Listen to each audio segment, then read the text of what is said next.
Well, let's get started for today. Thanks to everyone for attending. My name is Michaela Campbell, and I am the Director of Government Affairs for the Congressional Fire Services Institute. Happy Tuesday. Appreciate everyone taking the time to join us today to talk about the landscape post-election and what it might mean for policy work in 2025, which is the start of the 119th Congress. Very excited to be joined today by my colleagues from fellow National Fire and Emergency Services organizations. We've got Seth Statler with the National Fire Protection Association, Sean Carroll with the National Fallen Firefighters Foundation, Evan Davis with the International Association of Firefighters, and Ryan Woodward with the National Volunteer Fire Council. We're hoping to take this webinar in two parts. So we'll take a look at the current status of election outcomes and offer some thoughts on what nuance that might add to policymaking in the 119th Congress. And when I say 119th Congress, each Congress is 2 years long with 2 sessions, each of which is 1 year. So 2025 will be the first session, more or less, and 2026 will be the second session in the 119th Congress. So as we move through some of the election outcomes and what that might mean for the 119th, we're talking about the upcoming 2-year span and maybe more specifically 2025, since the attentions of Congress can change depending on things that happen during the year that pulls their attention and pulls focus from the legislative calendar. Also, any bills introduced in a Congress have 2 years to make it through the legislative process before you have to start over in a new Congress. So as we're talking about some of the policy concepts that we're hoping to be working on from the National Fire Service perspective, what we mean is ideally in the next 2-year span, pending the whims of Congress. And I should also note that this is certainly not an exhaustive list of things that might be worked on, because this has to do also with there's a certain amount of flexibility that needs to be taken into account, keeping in mind as we're moving through the congressional calendar. But with that, I'd love to turn it over to my colleagues and look at, now that we are in this post-election world, what might this mean for upcoming fire service priorities? So Ryan, if I could turn it over to you, would love to talk a little bit about the House of Representatives, the current map as it stands post-election, and what that might mean moving forward. Ryan? Thank you, Michaela. And hello, everybody. Ryan Woodward, Chief Legislative and Regulatory Affairs at the National Volunteer Fire Council. So we are, election day has happened, as Michaela has said, and now we're looking at a clear idea of how the next 119th House of Representatives is shaping up. Republicans have won a slim majority. Right now, we have one race that is yet to be called in California. Looks like the Democratic lead has a very, very slim. The Democrat in that race is slim. It has a very slim lead. There we are. So looks like this final breakdown is going to fall somewhere around 215 to 220. So pretty much, there's additionally, we have this factor of at least 3 members leaving Congress due to cabinet selections, but looks like all these individuals were chosen from safe seats. So that's not likely to affect this outcome and the numbers that we are dealing with right now. So what does the slim majority mean? The slim majority means that, it can make things a little interesting. One of the things I do like to say about Congress's breakdown in recent years is there really hasn't been a true majority. You have very fractious caucuses on both sides, and there's a lot of debate going on internally within these parties. And, really it's more of like what you would have as a confidence and supply agreement or a coalition agreement that you would kind of see in a parliamentary election going on. Parliamentary system going on right now. And what I mean by that is kind of you would see the far flanks, the progressives on the Democratic side, and the Freedom Caucus on the Republican side, holding the reins a lot more tightly on the larger aspect of their respective parties, just because these majorities are so slim, and these voting blocks therefore would have that much more power over their moderate counterparts to move any legislation one way or another. So that can sometimes hold up the movements a bit and kind of have some implications for what we'll see. So next slide. So what we're looking at here, here's the House makeup of leadership. Pretty much we see a lot of similar things to the 118th. One major change is Elise Stefanik has departed the position of conference chair to to be the nominee for the UN ambassador. So of course Lisa McLean from Michigan has taken over this position. Of course, the slate that's agreed upon by the party, with the exception of last Congress, is generally expected to pass the House and indeed be that leadership slate, especially of course I shouldn't say the whole slate. Four of those five positions here are internal party elections, while the Speaker is elected by the majority of the House. Of course, anybody who receives the majority of votes in the House of Representatives for Speaker can be Speaker of the House. There have been votes for you can be a non-member of the House and be Speaker. A short, little known fact. But digress. Of course, last Congress was the first time that we saw that there was multiple ballots in around 100 years for the Speaker's race. It looks unlikely that, less likely, I should say, that that's going to occur this time. Speaker Johnson has generated a lot of consensus support amongst the House Republican Conference, and therefore will likely clinch the entire conference and get a majority of votes on the House floor when he is up at the beginning of the new Congress in January.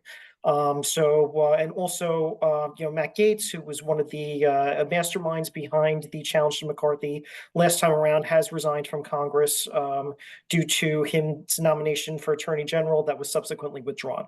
So that's kind of what we're looking at for leadership right now. Brian? Next slide. Yep. And Seth, mind if we call you up to talk a little bit about House leadership from the Democratic side? Happy to do that, Michaela. Seth Statler. I run a small government affairs office for the National Fire Protection Association on Capitol Hill, right near Union Station. And appreciate everybody's interest in this topic. So while the Democrats will be in the minority, as Ryan said, it's a very, very close Congress, as the House has been in recent years.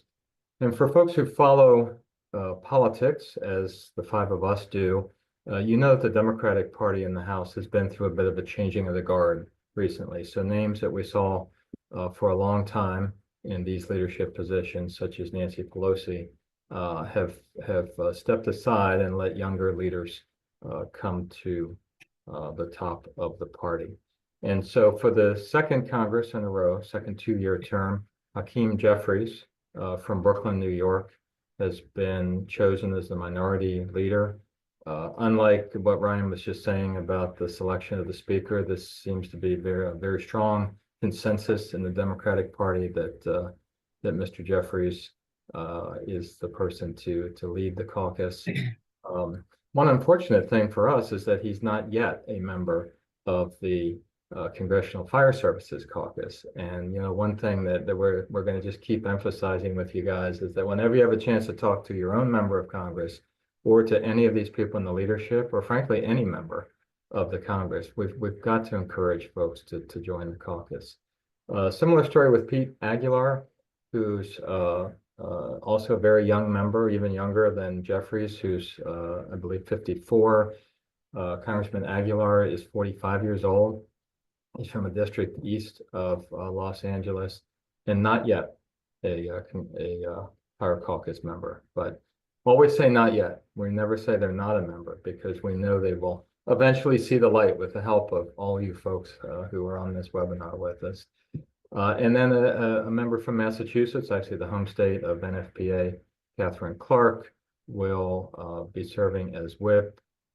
She is a caucus member, as is Debbie Dingell, who will be chairing the Democratic Policy Committee. So with that, I think we can go to the next slide.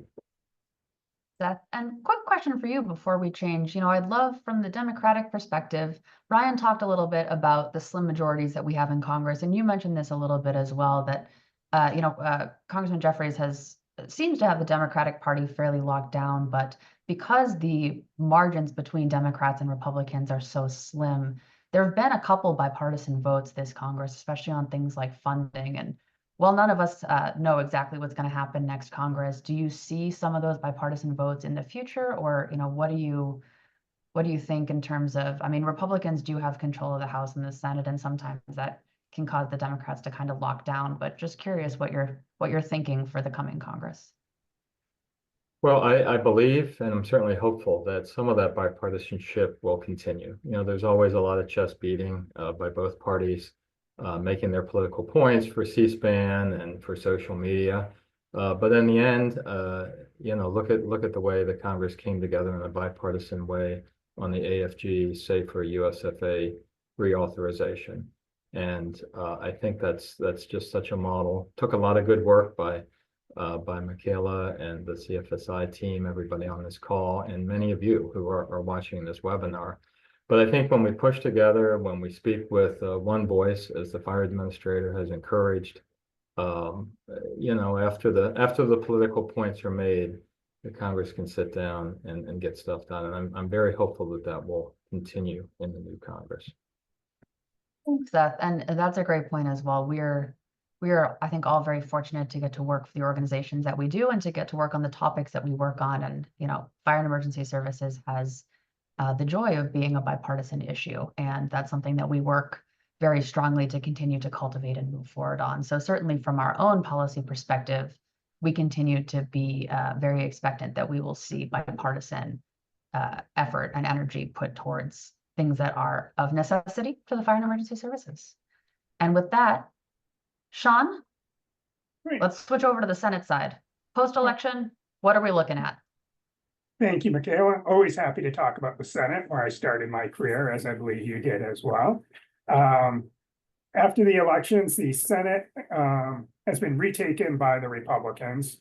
They were in the majority for pretty much the entirety of the Biden administration. So they're back now in the majority after 4 years. I don't think in my 20-plus career year in DC, any one party has held the Senate for a long period of time. So if you look back, you'll often see this ping pong back and forth between Republicans and Democrats controlling the Senate. And much like in the House, it is a narrow majority. They have 53 out of 100 seats. So it's pretty close, 53 to 47. There's going to have to be some reaching across the aisle.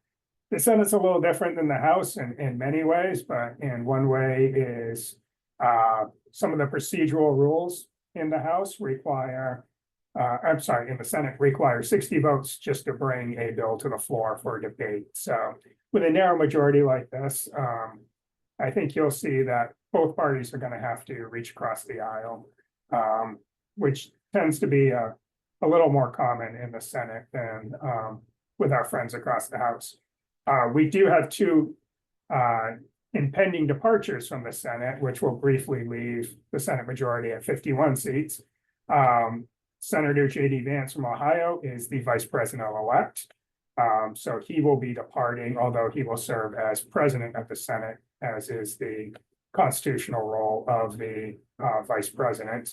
And then Senator Marco Rubio from Florida has been nominated to be Secretary of State under President-elect Trump's administration. It is considered that will likely pass the Senate. However, both Ohio and Florida are controlled by Republican governors, so we expect that they will appoint individuals to fill those two seats fairly quickly, bringing the majority back to 53. So that is kind of a quick overview of the makeup of the two parties in the Senate, and we can hop to the next slide and talk about some of the leadership changes. So this is where it gets a little interesting. Senator John Thune from South Dakota has been named the Senate Majority Leader. He is replacing Senator Mitch McConnell, who is stepping down as the Republican leader after 18 years. So this has been a little bit of a shakeup. Although Senator Thune's been in the Senate since 2005, he's been in leadership since 2007. So he's a known quantity, both in the Senate and within his conference. And to point out to Seth's point, he is a member of the Congressional Fire Services Caucus. So that's always nice to see in your leadership. Serving as the whip, which is basically the chief lieutenant for the party leader, is Senator John Barrasso. Again, he was first appointed to the Senate in 2007, so he's been around for quite a while. Fairly known quantity coming out of the state of Wyoming. Filling in as conference chair, which is essentially the messaging arm for the Senate GOP, Senator Tom Cotton out of Arkansas. He was first elected to the Senate in 2014 after serving one term in the House. He's the youngest member of the leadership team at 47. And then heading up the policy chair, which is kind of the research arm, is Senator Shelley Moore Capito out of West Virginia, also a Fire Caucus member. And then we have Senator Lightford out of Oklahoma, who will be the vice chair of the conference, and Senator Tim Scott out of South Carolina, who is heading up the campaign arm of the leadership. So a little bit of a shakeup there, which is never a bad thing to get some newer blood in there. But again, fairly well-known quantities in the Senate, popular members within their conference. And I think, guys like Senator Thune have shown a willingness to kind of work with the other parties. So that's what we're kind of looking forward in the next year there. Thanks, Sean. And, you've touched on this a little bit, but Senator Thune, in my understanding and experience, is also a little bit of an institutionalist, kind of similar to Senator McConnell. So are you seeing this more as a little, obviously Senator Thune's his own person and his leadership personality will be different as he spreads his wings a little bit and figures out which direction he wants to go and also works with the emerging GOP. But, do you see this as a little bit of a continuation, or is there anything in particular that you're expecting to see from Senator Thune, or just kind of, taking his leadership experience, getting his bearings and moving forward? Yeah, I think institutionalist is probably the perfect way to describe Senator Thune. Like I said, he's been in the Senate for some time now, 17 years. I think he is one that respects the Senate traditions, that kind of practice of collegiality, working with their colleagues. He is obviously, like you said, will probably approach things a little different than Senator McConnell. He is going to have his own priorities, but he has shown a willingness to work across the aisle in the past. He's been fairly receptive of fire service issues in the past. Now, that said, he also has to balance, his leadership agenda with a much more conservative House and the Trump administration coming in. So he's got a balancing act to play there, as well as trying to manage a very narrow majority. So it'll be interesting to see, but I think he is, based on his past, well suited to move forward in that. So we'll see how it works out working with him. Going to be interesting. Well, thanks, Sean. I really appreciate it. And Evan, love to call you up and have you talk a little bit about Senate leadership from the Democratic perspective. And obviously there's additional folks in Senate Democratic leadership, but as they shift to the minority, I think these will be two of the major players, and would love to hear your thoughts. Yeah, absolutely. Thank you so much, Michaela. And you're spot on that the elections have certainly had a profound impact on the Senate Democratic Caucus. It's a little bit soap opera-esque for the Democrats. The top level players don't really change, but the issues and the episodes might change a little bit. Senate Democrats had their leadership elections this morning, coincidentally, and Senator Chuck Schumer from New York was reelected as the Democratic leader, and Senator Durbin from Illinois was reelected as the Democratic whip. Really, the only notable shakeup at the leadership level for the Democratic caucus was that Senator Amy Klobuchar was elected as the number 3 Democrat for the Senate, replacing Senator Debbie Stabenow from Michigan, who had retired. I think we'll see some interesting changes for the Democratic caucus, though, is more at the macro level. Schumer and Durbin are certainly known quantities, but I think we're generally going to see the caucus move further to the left. When you look at the retirements and the defeats of the polls that the Democrats had in the Senate, a lot of those centered on some of the more moderate Democrats and conservative-leaning independents who happen to caucus with the Democrats. Folks like Kristen Sinema of Arizona, Joe Manchin of West Virginia, John Tester of Montana, Ben Cardin from Maryland are all some of the longer standing, more senior moderate members who have since gone to greener pastures and gone in other directions.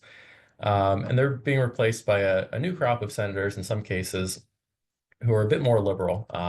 Folks like Ruben Gallego from Arizona, Angela Also Brooks from Maryland, certainly Adam Schiff out in California are going to bring a bit more of a left-leaning tint to things. Certainly policy experts in their own right who will do some good work, but also certainly much further to the left than the John Testers and the Joe Manchins of the world.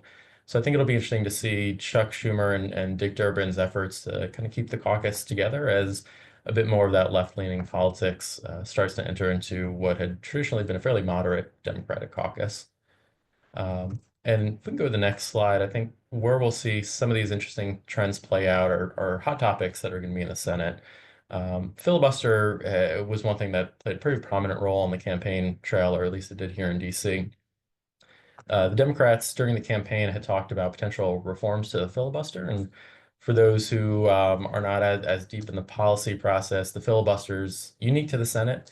It's an opportunity whereby the minority can essentially kill a bill or other votes that come to the floor if they have enough votes. And while the Democrats lost their majority status, as Sean mentioned, they still do have enough of a presence in the Senate, enough members to filibuster items. The Democrats had been talking initially during the campaign about whether they'd have reforms to the filibuster, and generally the Republicans, being the more institutionalists, were looking to retain that ability for the minority to filibuster.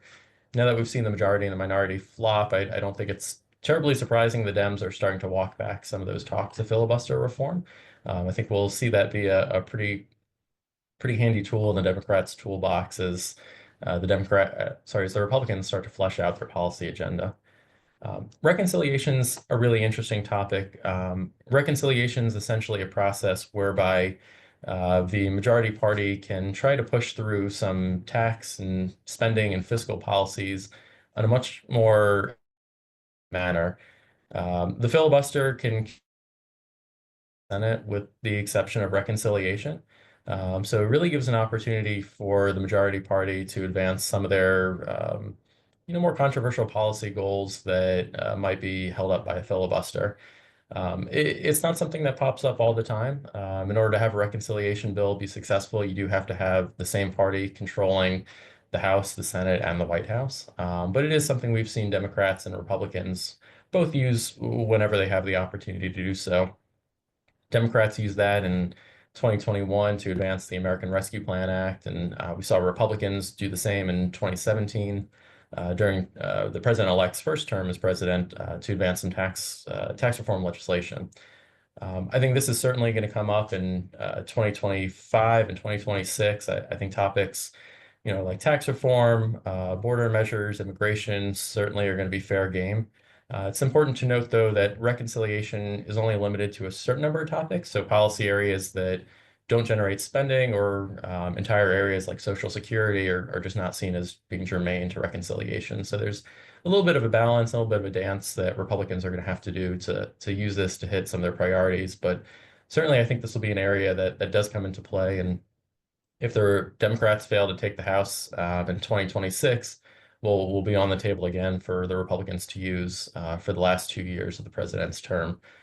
For the fire service purposes, there's a lot we might get into on tax issues and fire sprinkler opportunities. And I think reconciliation could be a good opportunity for us to push some of those points. Lastly, again, kind of on the theme of what the filibuster can impact, recess appointments and general appointments are a big one. As most folks know, the president is able to appoint a ton of positions throughout the government, and a good number of those do require confirmation by the Senate. Certainly, the president-elect has had some more controversial picks that have been floated out lately. My personal take, I think the Senate really is only going to have the gumption to nix one of those nominees, and I think the president's really only going to have the patience to lose one of his nominees, which will then spark a really interesting battle between President Trump and the Senate, both some of the Republicans and the entire Democratic caucus, for how to get those nominees across the finish line. The president-elect has floated the idea of using recess appointments, and This effectively is the opportunity if a president makes an appointment while Congress is in recess, that person's effectively confirmed for the 2-year span of that Congress.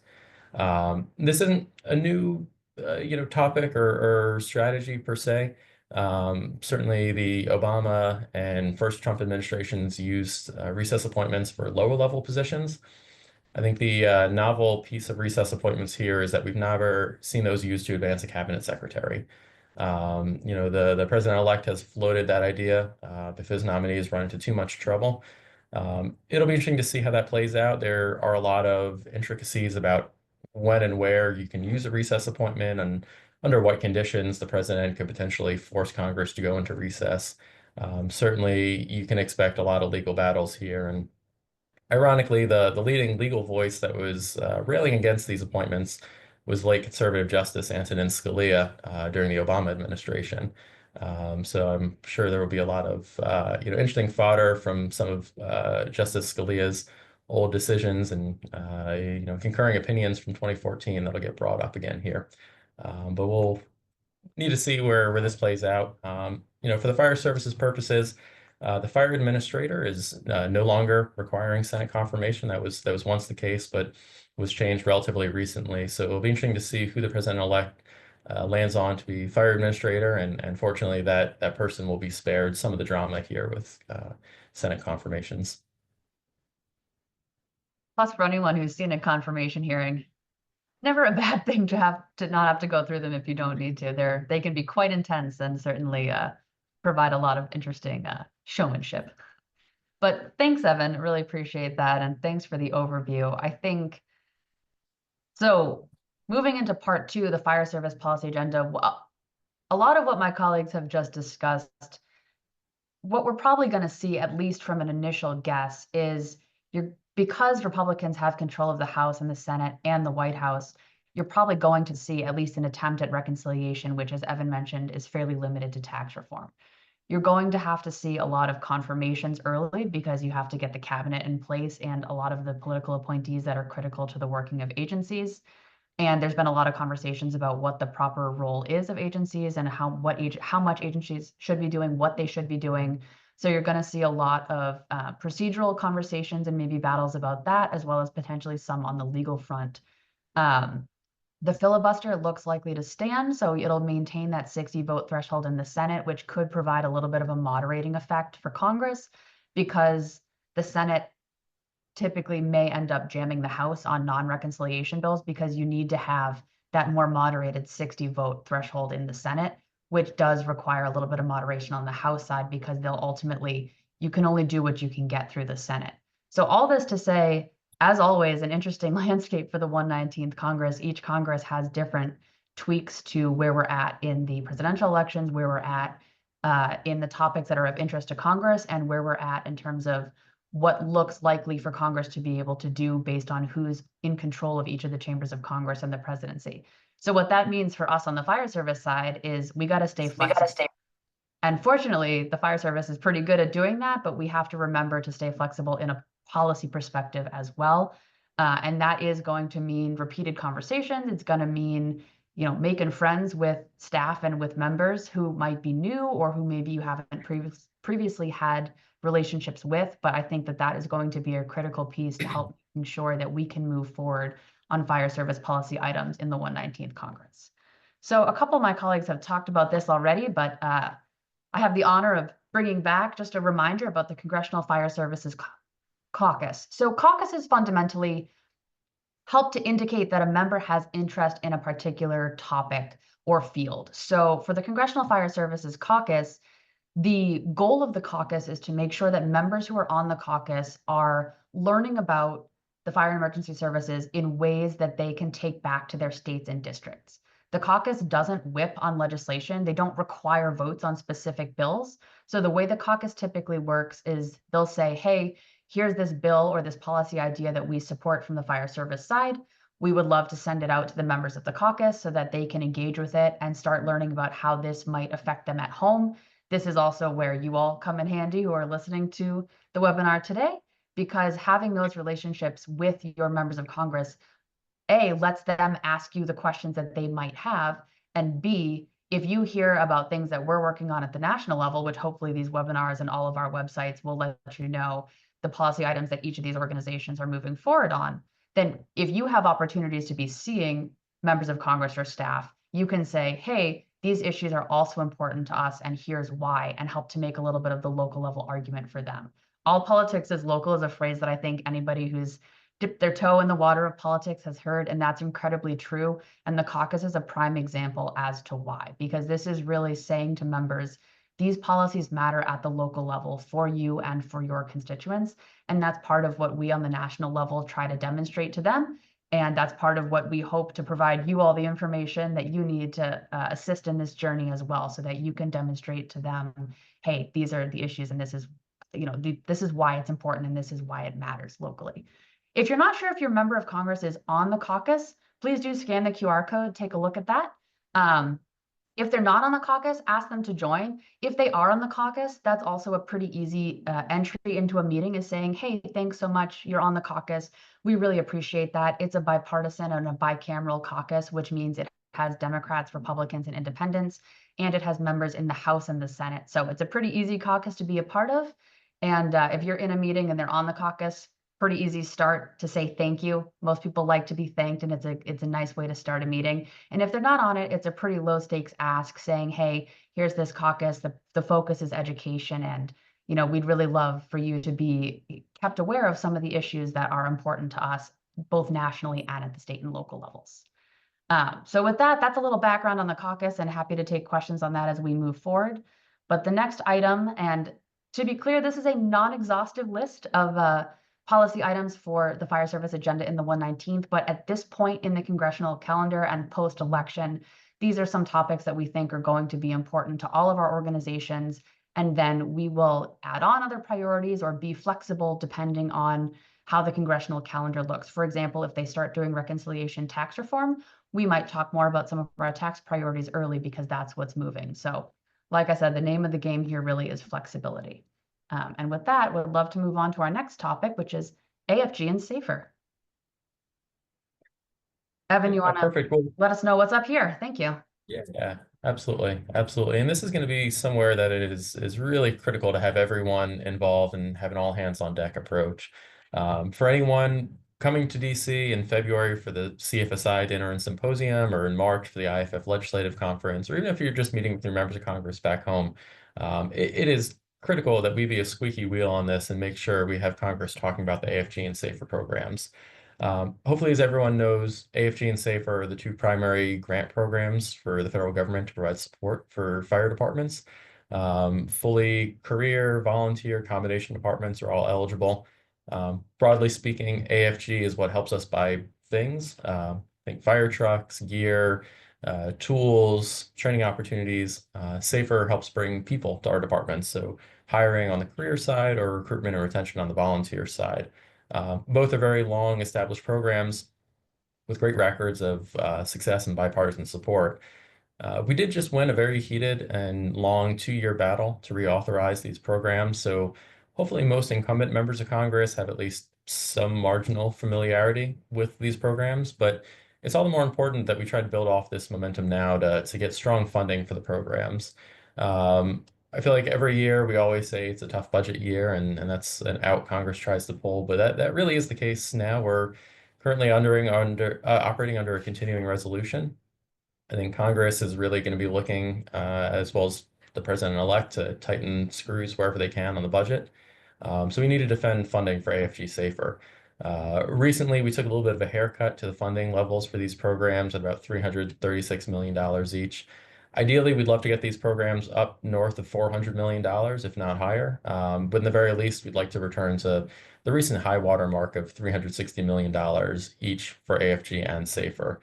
But again, now really is the time to paint a vivid picture for your members of Congress of why these programs are needed and how it impacts your department. Walk through with your members of Congress, what does your staffing look like? Are you short on professional staffing? Do you need more volunteers? Are you having trouble, getting responses to calls? SAFER can help you with that.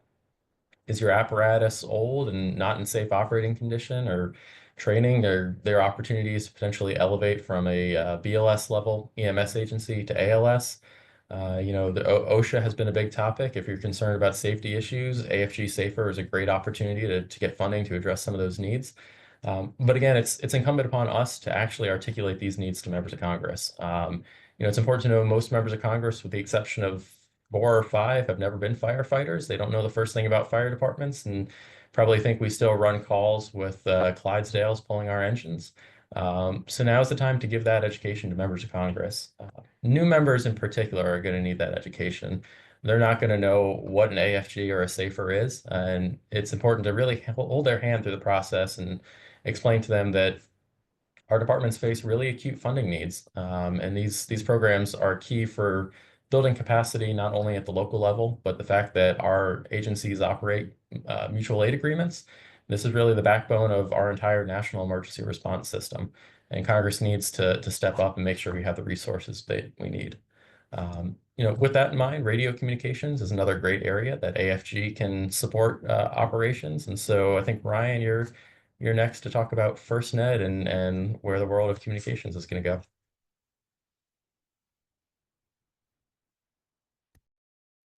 Mute myself here.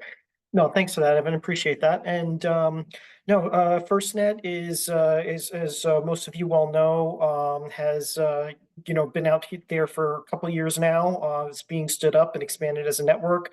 It really has proven itself to be the largest and most successful public-private partnership that is within the federal government's landscape.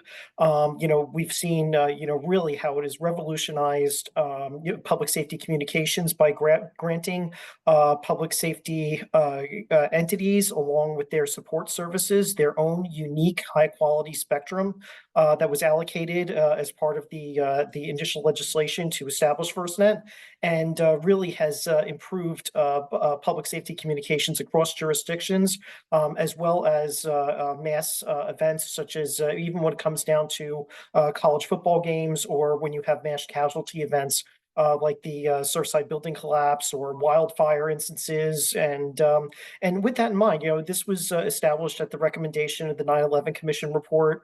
Fortunately, we're all aware that communications breakdown on scene at ground zero was horrible. I mean, you had folks running messages back and forth who were responding with pen and paper, and that was what FirstNet was established to prevent in the future, and it really has shown itself as stand up to meet that.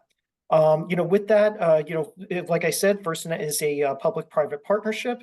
AT&T won an open bidding process to administer the grid on behalf of the government. It's a 25-year contract that was initiated in 2017, set to conclude in 2042. And but the interesting thing is, we have a 2027 sunset.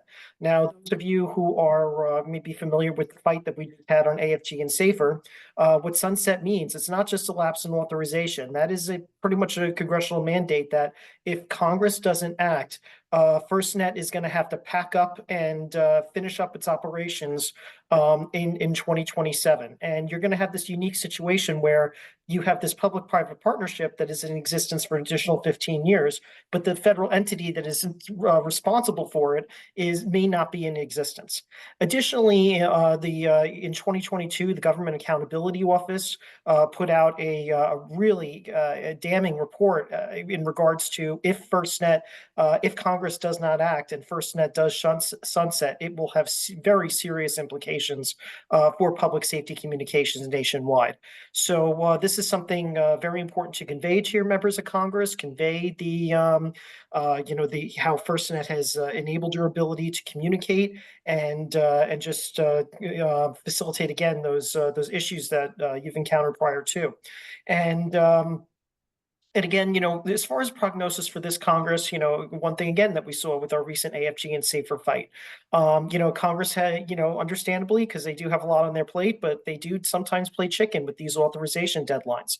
And so, really, I think I will be very pleasantly surprised, frankly, if we do see this move this Congress. But at the same time, that means, we need to do our best to educate Congress about how well FirstNet has done, how effective the program has been, and how really catastrophic it would be to public safety communications, emphasizing that government accountability office report, that it really would be catastrophic.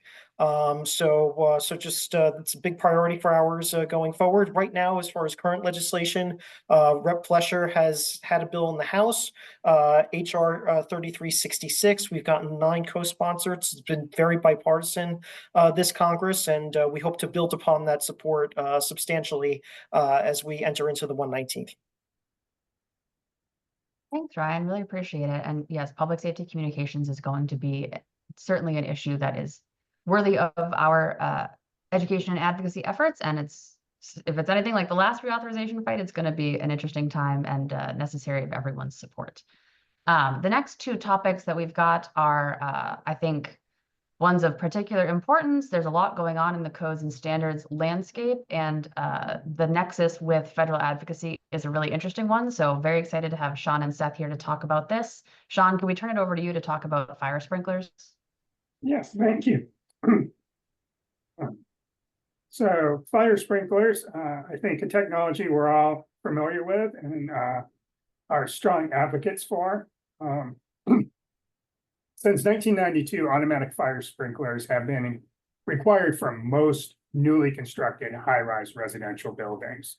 Unfortunately, the Department of Housing and Urban Development estimates there are approximately 570,000 multifamily public housing units that were constructed prior to this requirement. You know, I'll throw one out to my good friend Seth and NFPA. They've done several reports in this area, and NFPA has found that for buildings with automatic fire sprinklers, the civilian death rate is 90% lower and the injury rate is 30% lower than in a building without sprinklers. I mean, that is amazing. So there is legislation that was introduced late in this Congress that we plan on introducing very early in the next Congress, the High-Rise Fire Sprinkler Incentive Act. And this would basically create a tax incentive for building owners to retrofit high-rise residential properties with automatic fire sprinkler systems. Without boring people with the minutia of tax policy, the current depreciation schedule is, I believe, around 27 years. This would lower it to 15 years, which is in line with other similar incentives and with similar legislation that was passed for commercial properties. You know, there's been some discussion today about potential tax legislation in the next Congress. You know, in President-elect Trump's first administration, he had a pretty sweeping tax reform bill. A lot of those provisions are expiring, so House and Senate Republicans in the next Congress will really want to address those, whether through another tax package or the budget reconciliation process that Evan discussed earlier. So this is a significant opportunity for us to advocate for the importance of sprinklers in high-rise residential properties. So yeah. Thanks, Sean. I appreciate it. And yes, this has been a long-standing issue for the fire and emergency services. And I think, you know, I have very interesting conversations with folks sometimes who are like, why isn't this done yet? And bureaucracy is an interesting time and advocacy is an interesting time, but I think optimism is key and staying in the game is key. And for us, it's always interesting to try to find new ways to keep these issues relevant for new crops of congressmen, for new policymakers, for new staff, for new generations, to make sure that they understand that how these issues play in with some of the emerging trends that we see, both on the safety side in, you know, AI and technology, et cetera. So a constant challenge and things are always changing, but the keys remain flexibility and staying in the game. And speaking of flexibility and staying in the game, Seth, can we turn this over to you to talk a little bit about the codes and standards landscape, which is always evolving? It is always evolving, and I appreciate the chance to build on what Sean was just talking about, because I think in the world in which all of us operate, sprinklers are one of the best examples we have of the codes and standards not being appropriately applied. You know, we see all of the building codes that are published by the International Code Council, the NFPA building code, all calls for sprinklers to be widely used, and yet we see various jurisdictions, states, counties across the country that have chosen to take it out. Codes and standards are designed to be seen as a package, right? It all works together when a technical committee sits down and puts together the latest edition of a code, whether it be the National Electric Code or the Sprinkler Code or the ICC building codes. They're looking at how everything would work together to keep people safe and to minimize property damage should the worst possibly occur. And so the codes and standards are not designed to be kind of picked apart by folks who do choose to use it. And unfortunately, this is a world that we all understand, because obviously everybody in the fire service makes some use of codes and standards. We understand the importance of it for our operations as firefighters. We understand the importance of codes and standards for the buildings that we respond to. But I can tell you that very few congressional staff understand it. And I'll put myself in that category. During the many years I was a congressional staffer, I worked with NFPA, and like most congressional staff I talked to today, I knew more about Sparky the fire dog than the intricacies of how voluntary standards are put together, and the fact that 9,000 people sit down on a volunteer basis and talk about, what is the best way to keep folks safe. And so we all have, I think, a challenge to educate people about how important these things are. And this has become a big topic as we've gathered at the National Fire Academy in Emmitsburg for multiple summits to help set the National Fire Service strategy, that we've got to get folks to use current and complete codes to save lives. And it's a topic, again, as we look at the summit questions and opportunities that we'll present next fall. How do we get the federal government to lead the way in this area? The current U.S. Fire Administrator frequently calls this the low-hanging fruit, because the federal government could, and in NFPA's view, should be making folks that are taking advantage of various government programs use complete and current codes. And when I say current, I mean the latest version, or at least one of the two latest versions of a code or standard. And yet we see that FHA, VA loans do not require the use of current and complete codes. We see a number of public housing programs that could be much more aggressive in using current codes and standards, DoD programs that could be much more aggressive. So this is a little bit of a bigger area as we go into the new Congress, but we see also folks moving in the other direction in this country. And some of you on this webinar probably have seen this more firsthand than I have. Folks going around saying, well, gosh, housing is a problem. Well, we know that. We all have friends and family who, can recognize that problem. But the problem should not be solved by reducing the safety of the folks that are going to go into housing. And so we've seen this fight play out with proponents of changing the requirements for multiple exits from buildings, proposing that single stairway exits might be appropriate for things that are not currently allowed in the codes and standards. If folks want to change the codes and standards in this country, whether it be NFPA or one of the other 300 plus standards development organizations that are out there, anybody can submit public comments. Anybody can apply to serve on the technical committees. But what we don't want is folks kind of going around the process. And I say this with all due respect to folks that are trying to provide affordable housing in this country, but we've got to keep safety at the forefront. We've made a lot of progress, and yet we have a long way to go. So more specifics, I think, as we get into this, but this is a topic that everybody should be aware about, and please help us educate. I think one of the takeaways from all the discussions with the USFA national strategy is people just don't understand the importance of codes and standards in the fire, electrical safety arena, or frankly, in all facets of our lives. So you folks on this webinar make use of those, you benefit from them, and so please help us tell this story, and hopefully we can address some of this low-hanging fruit under the new administration and make some changes and positive changes in federal housing. Seth, really appreciate that overview, and I really appreciate something that you said, which I was thinking about while you were talking, is that from my perspective, at least, education is advocacy. Advocacy is education. I think sometimes there can be a lot of confusion around what it means to advocate, what it means to, sometimes lobbying gets a bad rap as a word, but functionally what you are doing when you are building relationships with members of Congress at the state level, at the local level, what town council, whatever it is, you're making a friend, you're explaining who you are, and you're offering a chance to educate them from your subject matter expertise on what could be useful to them moving forward.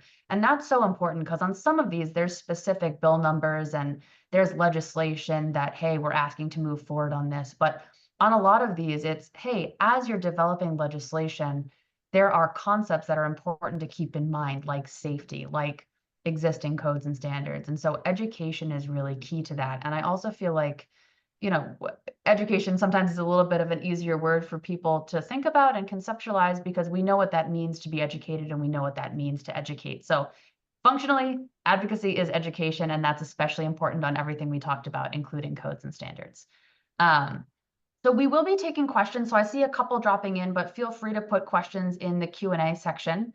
And a couple of items that we wanted to touch on from a housekeeping perspective, things that you can do right now. So we talked a little bit about the landscape of the Congress coming up, the 119th, the next 2 years, or at least 2025, and how we're trying to position ourselves on 4 specific issues. And these are things that people can be thinking about right now while we're not in the 119th Congress yet. How can you prepare?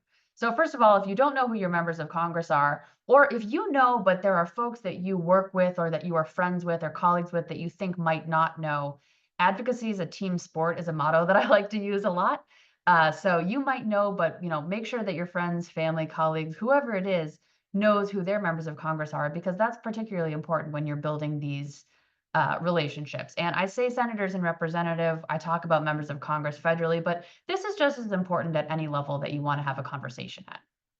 Gathering your data. This is something that came up, I think, in every one of my colleagues' presentations, is why this is so important to have department-specific information, to have a story that you can share, because part of educating folks is sharing the data so that they understand what this has to do with them. And part of it is telling your story so that they understand why this impacts the people in their district. And when you find that balance between data and emotion and telling your story, that's the perfect nexus for advocacy and for education. So to the extent that you have some of these, department one-pagers, department infographics, informational books available, that's the exact kind of information that you can use to start a conversation, because it's possible that your representatives don't know or would be really interested. I know I will speak for myself, and it was mentioned by a couple of my other colleagues. I was very fortunate to get my start on Capitol Hill. I learned a lot. My policy portfolio, I had 2, and one of them alone included all of DoD, the Department of Defense, all of the Department of Homeland Security, and all of the Veterans Affairs Department. Those 3 full departments and everything below them, of which fire was a section of a section of a section. And I was so lucky to get to work on fire policy in the Senate, and then obviously have been able to continue working with my colleagues now at CFSI. But when you're talking to staff, especially at the federal level, mile wide, inch deep, it's important to keep going back. There's a lot of turnover, and it's important to keep reminding them because they might forget. They have a lot going on. Plan your trip. There's a bunch of events coming up in DC. I'll certainly put a plug in for CFSI. We are going to be February 12th and 13th this year, moving hotels to the Marriott Marquis, which is right downtown, closer to Capitol Hill. And we are very excited to see everyone who's going to be joining us for the seminars. It's a great opportunity to do advocacy while you're in town. Go meet your members of Congress, either set up meetings in advance or feel free to drop by. And we will be talking more about how you can do that in our next webinar on 12/17. So if you haven't yet signed up for that webinar, please do scan the QR code, at least so you get the information. We are recording the webinars and we'll make them available after as well. With that, here's a list of the upcoming events. So like I said, CFSI the 12th and 13th, but my colleagues also have upcoming events. And if I've missed any, I will make sure to make them available to you all. But it's not just CFSI that has events nationally that you might be coming to in the DC area. And if you're involved in any of those organizations, it's a great time when you're in town for the conference to swing on by. So please do make note of these dates, and please do understand that, when we talk about some of these federal policy initiatives, these are things that all of our organizations are working on. And so if you're involved with any of our organizations, you're involved with, for the most part, with all of us, and very fortunate to get to work with my colleagues and their organizations on these issues. So moving over to the Q&A. On the top question, I do see a question about whether or not our current fire administrator will keep her job. I would say the expectation is probably not. These jobs are typically something that the incoming administration would want to have, quote unquote, their people moving into their jobs. It might be people they've worked with on the campaign. It might be people that they've worked with, before in their prior lives that may have some experience. And so typically it's not a personal thing. It's just typically we see those jobs change over because, especially when you're changing party or changing administration, people are just trying to bring a different perspective. And a lot of that means different folks working for the agencies. Jump in real quick there. And yeah, if anyone else wants to jump in, please feel free. Yeah, and just for everyone's awareness, obviously, Dr. Lori Moore-Merrill has done some amazing work at USFA. We are fortunate that recently Chief Donna Black out of Duck, North Carolina has been named as the Deputy Fire Administrator. So for those of you who know Chief Black, when Lori steps down on January 20th, Chief Black will be the acting U.S. Fire Administrator until President Trump appoints the new one. So USFA will be in good hands. We will miss Dr. Lori, but I'm sure she's not going far, and we'll have Chief Black there. So we're in good hands there. Thanks, Sean. And I think, so moving to one of the next questions that I see, is there somewhere we can sign up if we want to volunteer? I would say any of the folks that are on this webinar today, we all work for national organizations, CFSI, NVFC, IFF, NFFF, NFPA. Our colleague from the International Association of Fire Chiefs is on travel today and was unable to attend, but any of these organizations and so many others, I mean, I could start naming them: NASFM, ISFSI, the fire training directors. There are so many. If you're involved with those organizations, we're very fortunate that we all work together on a lot of these issues, including the 4 that we brought up today. So please sign up for our mailing list to help stay in touch with what we're doing. And then also at the state level, IFC, IFF, NVFC, they've got state associations as well, and those can be really valuable groups to be a part of. So I think join us, join them, and somewhere in that intersection, we'll all be working together on a lot of these issues. And I'd love to kind of flip that to my colleagues, and also the second question, which is, how do I better show the impact of bills we introduce, since we're such a small portion of the fire service and the federal workforce? And I think that question kind of speaks to the larger need about most folks that are on this webinar right now. Very honored to be joined by my colleagues, many of whom have a background in Congress and on the Hill, or have worked with Congress and the Hill for a really long time. So what kind of information briefly is persuasive? Maybe if you had to pick like one tip or trick, what would be persuasive? Okay, well, I'll jump in real quick and just suggest that if you can convince the member of Congress or their staff, who often are the ones driving, what the member of Congress is working on, to visit you at the station, to do a ride along, to, go out and see relevant things in the district, the member of Congress or the staff will remember what they see a lot longer than any type of information, any type of fact sheet that you share with them. And one of the many great things that Michaela and CFSI do is once a year we invite congressional staff to go out to the Maryland Fire Rescue Institute and actually go through about a 4 or 5 hour chance to see what it's like to go through basic firefighter training. I can tell you these people never forget that. So you might not be able to offer that, back home, but the connections to what's happening in the district, what's happening in the firehouses in a member of Congress's district is something they're going to focus on a lot more than all the paperwork that the 5 of us can generate. And, to build on Seth's comments, and Michaela, you brought this up, and Evan, you alluded to in your comments as well, is, tell your story.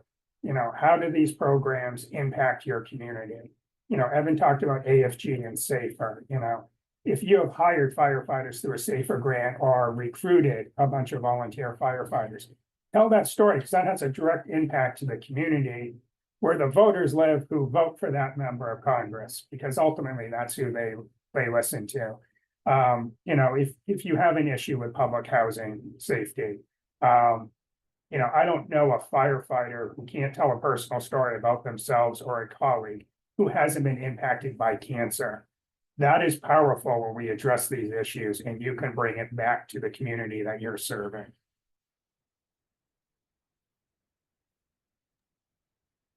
Evan or Ryan, any final comments? Evan, I see you're off mute. Go for it.